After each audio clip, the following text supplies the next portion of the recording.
बिस्मिल्लाहिर्रहमानिर्रहीम। अस्सलाम वालेकुम। हम आपके गोश गुजार करते हैं कुछ इन्फॉर्मेशन जो यकीनन आपके लिए प्लानिंग में और प्रोग्राम बनाने में फ़ायदेमंद होगी।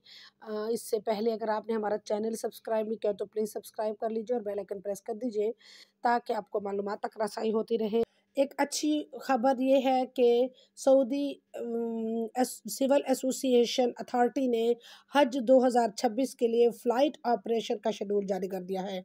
यानी अब ये बात कंफर्म हो जाएगी कि पाकिस्तान से पहली फ़्लाइट कब जा रही है, आखिरी कब जा रही है और फिर हज के करने के बाद इंशाअल्लाह ताला वापसी जो फ़्लाइट्स है वो पहले कब आएगी और आखिरी कब आएगी।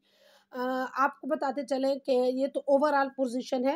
आपकी कौन सी फ़्लाइट होगी इंडिविजुअली यानी इनफरादी तौर पर हर बंदे की या हर ग्रुप की कौन सी फ़्लाइट होगी, ये आपको पता चलेगा जब फ़्लाइट के आगाज़ में कुछ यानी 15, 20, 25 दिन रह जाएँगे।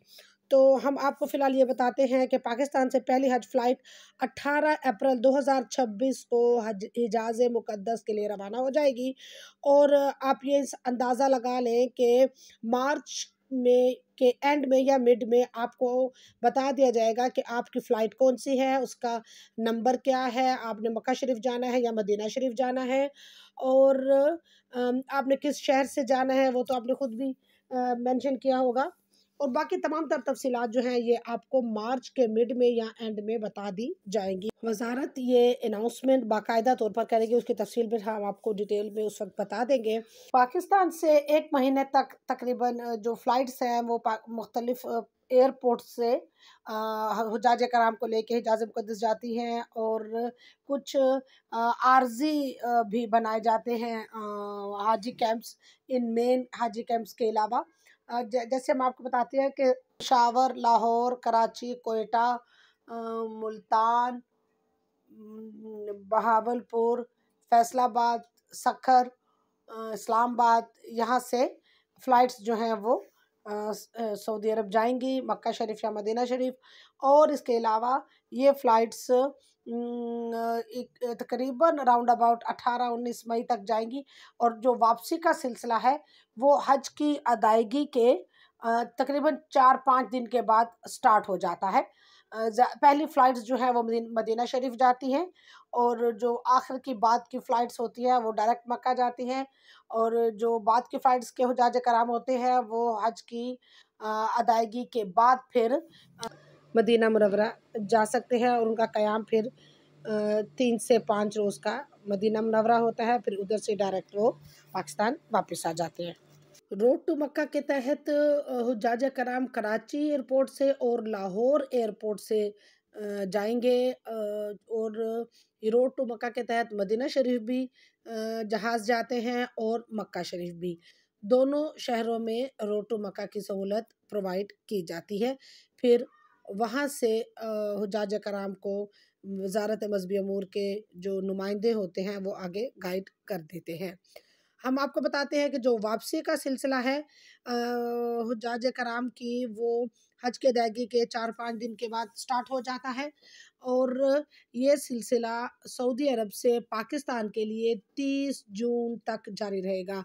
आखिरी फ़्लाइट 30 जून को आएगी पाकिस्तान और इसके साथ ही हज ऑपरेशन जो है 2026 वो इख्तिताम पज़ीर होगा। ये एग्रीमेंट कर लिया गया है पाकिस्तान और सऊदी अरब सिविल एविएशन अथॉरिटी के हम माबैन ताकि डेट्स जो हैं वो कंफर्म हो सकें और यही एग्रीमेंट सऊदी एविएशन अथॉरिटी तमाम ममालिक के साथ करती है कि उनकी फ़्लाइट्स किन डेट्स में आएंगी, क्या टाइमिंग होगी, चूँकि ये सारा कुछ मैनेज करना होता है। एक वक्त में कई कई मुल्कों से फ़्लाइट्स आ रही होती हैं सऊदी अरब, लिहाजा इस सब को मैनेज करने के लिए ये सारा प्रोग्राम प्लान किया जाता है। जैसे जैसे गाइडेंस की ज़रूरत पड़ेगी लम्हा लम्हा हम आपको इन्फॉर्म करते रहेंगे। फ़िलहाल एक ओवरऑल पोजीशन हमने आपको बता दी। अब हम आपको बताते हैं कि जो दरख्वास्त गुज़ार हैं वो 6,50,000 रुपये उन्होंने जमा करवाना है 15 नवंबर तक। हो सकता है इसकी डेट एक्सटेंड हो जाए, अगर तमाम लोगों ने दूसरी किस्त जमा नहीं करवाई होगी तो वजारत ज़रूर ये सहूलत देगी कि उसकी डेट जो है उसकी तारीख़ को आगे कर दिया जाए ताकि सारे लोग किस्तें जमा करवा लें। वो हुज्जाज कराम के जिन्होंने अलग सहूलत हासिल की है, यानी डबल बेड की, तो उनको दूसरी किस्त के साथ 2 लाख रुपए फ़ी कस इजाफ़ी जमा करवाने होंगे। यानी जितने लोग हैं उन सब के लिए अलग अलग 2 लाख रुपए इजाफ़ी एक्स्ट्रा जमा करने होंगे। जबकि 3 बेड की जो अलग कमरे मुंतखब करने वाले दरख्वास्त गुजार हैं, उनको हर एक बंदे के लिए 67,000 यानी 67,000 रुपए फ़ीकस जमा कराने होंगे। अब आप इस मौके पर ये तब्दीली करवा सकते हैं, जबकि शॉर्ट से लॉन्ग टर्म की तरफ भी आप अगर चाहें तो तब्दीली करवा सकते हैं। एक और कमरे की सहूलत के हवाले से बताएं कि जो लोग 4 से 6 यानी 4 टू 6 अफराद फैमिली रूम या शेयरिंग रूम के लिए जिन्होंने अप्लाई किया है, उनके कोई इजाफी अखराजात नहीं हैं। आपने फॉर्म के अंदर ये मेंशन किया था, और उन सब का एक दूसरे के साथ महरम होना भी ज़रूरी है।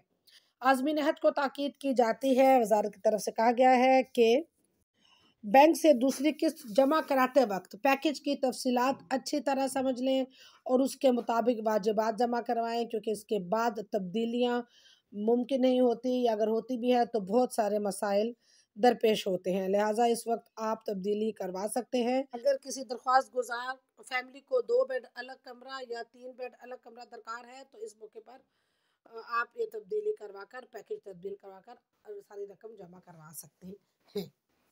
और वजारत का ये भी कहना है कि याद रहे कि बाद में या सऊदी अरब पहुंचकर हज पैकेज में तब्दीली मुमकिन नहीं होगी, क्योंकि उस वक्त तमाम तरह अरेंजमेंट्स हो चुके होंगे। जी, अब बात करते हैं उन हुज्जाज कराम की कि जिन्होंने अपनी दूसरी किस्त जो है वो जमा करा दी है। आपको ये चेक करने के लिए कि आपकी रकम सबमिट हो गई है और रिकॉर्ड में आ गई है, हम आपको एक लिंक शेयर करते हैं, डिस्क्रिप्शन में भी दे देंगे, ताकि आप वहाँ लिंक पे जाके क्लिक करेंगे तो आपको ये एक पेज ओपन हो जाएगा इंक्वायरी का। यहाँ आप अपना हज दरख्वास्त नंबर लिख दें और आईडी कार्ड नंबर, तो आपकी सारी जो डिटेल है वो सामने आ जाएगी, जिस तरह पिछली दफ़ा आपने पहले किस्त पर चेक किया था।